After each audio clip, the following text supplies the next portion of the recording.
Today's learning goal is I can compare data by collecting the mean of each set of data. This is something that most of you have done before. Okay, how do I calculate the mean of a given set of data? The mean is also called the average. Okay, teachers calculate your average. Most of us now use a computer to do it. But again, if we were to do it manually, we would add up all your grades and divide it by the number of grades that you have. If you could own a shop, what kind of business would you own? On my sheet it says answers will vary. You're going to put a business that you would like to own here. Again, do not write answers will vary.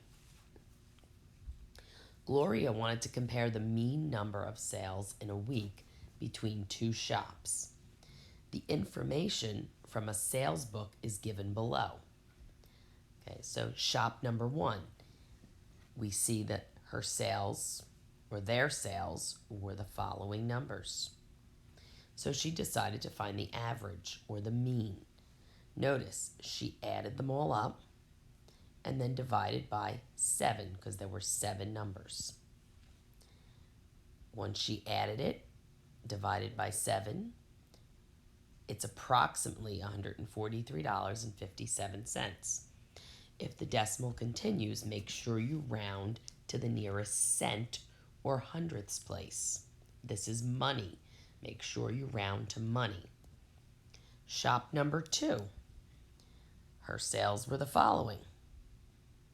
So again, we add them up and divide by 7. $7.99 divided by 7. And this is our average. Based on finding those two averages, which shop had the higher average in sales? Obviously, shop number 1 had the higher average. Then it says, what is the difference between the averages? Again, remember the word difference means to subtract. So they took the two averages, subtracted them, and got $29.43. Very simple.